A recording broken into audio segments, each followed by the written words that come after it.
Gua tidak yakin gua akan menyembah seorang Tuhan yang rela membiarkan seorang yang sangat baik dan mulia seperti Habib Jafar yang hidupnya baik banget bakal masuk neraka hanya karena dia tidak bilang gua percaya sama Yesus Kristus. Oke.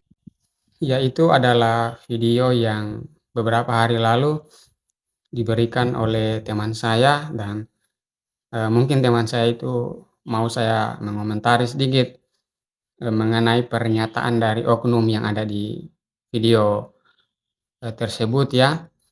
Yes, kalau saya melihat dalam video itu si oknum itu membuat satu pernyataan bahwa dia tidak percaya ya Tuhan akan membiarkan orang yang baik itu dihukum hanya karena dia tidak percaya kepada Yesus adalah Tuhan dan Juru Selamat.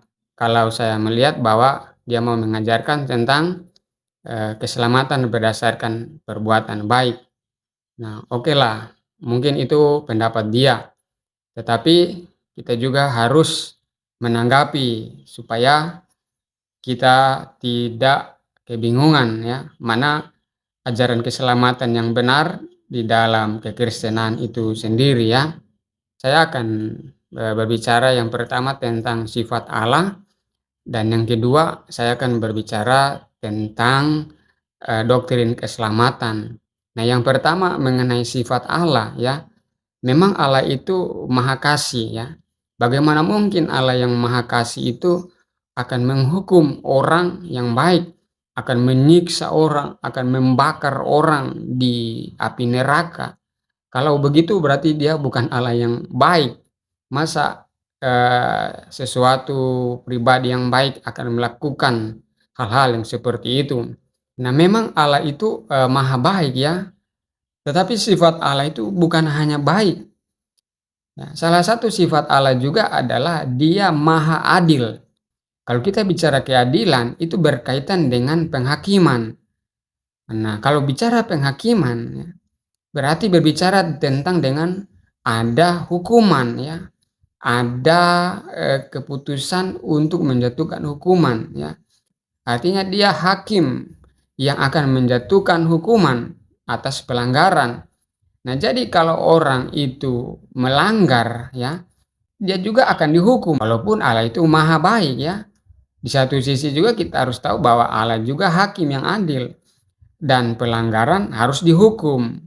Nah, itu harus kita ketahui ya.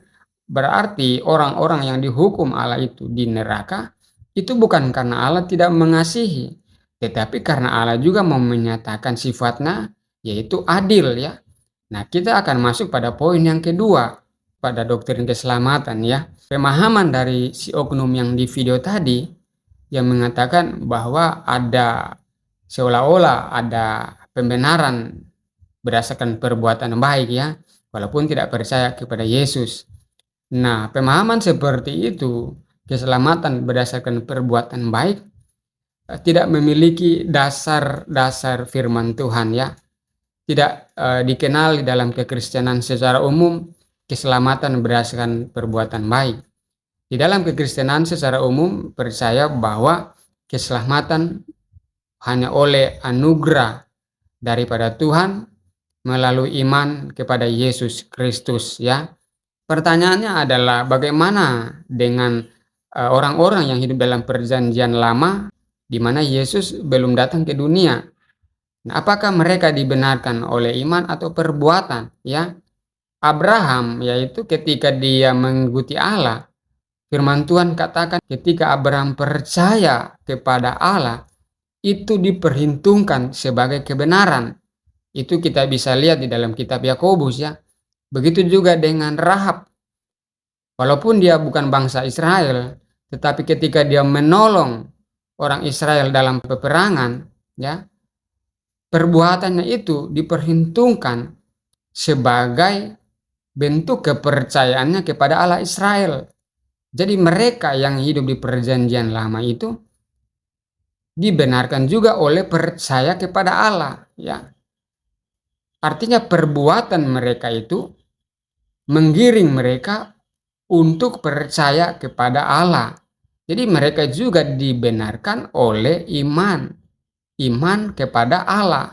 Nah, hanya pada saat itu Allah itu belum datang ke dalam dunia melalui rupa manusia.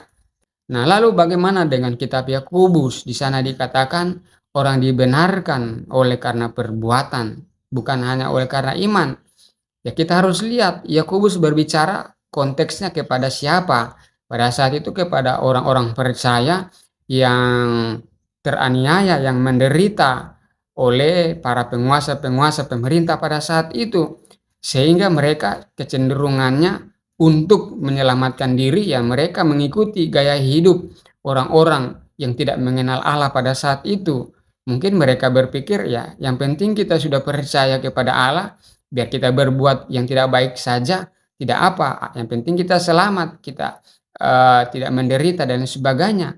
Oleh sebab itu Yakobus menekankan, ya walaupun kalian sudah percaya, tetapi bukan berarti perbuatan kalian harus mengikuti orang-orang yang tidak mengenal Allah itu. Sebab itu Yakobus menekankan kita juga harus berbuat kebaikan, ya, harus dituntut berbuat baik, karena iman tanpa perbuatan dikatakan hakikatnya mati. Jadi kita dibenarkan oleh iman, kita diselamatkan oleh iman kepada Yesus, dan orang yang beriman kepada Yesus itu harus menyadari bahwa dia diciptakan oleh Allah untuk perbuatan baik. Efesus pasal 2 ayat 10, kita diciptakan untuk perbuatan baik. Jadi keselamatan daripada Tuhan itu adalah hadiah, ya, pemberian dari Allah kepada kita umat manusia yang seharusnya tidak menerimanya. Tetapi perbuatan baik yang kita lakukan itu bukan untuk kita dapat selamat, tetapi supaya kita menjalankan tujuan dari kita diciptakan oleh Tuhan, yaitu untuk perbuatan baik. Tetapi supaya selamat, kita harus percaya kepada Yesus dan tidak ada jalan lain.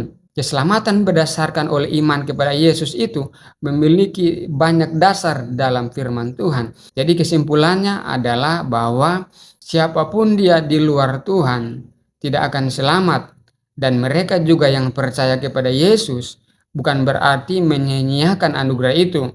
Mereka juga harus menyadari bahwa tujuan mereka diciptakan untuk perbuatan baik. Jadi demikianlah komentar saya. Sekian dan terima kasih.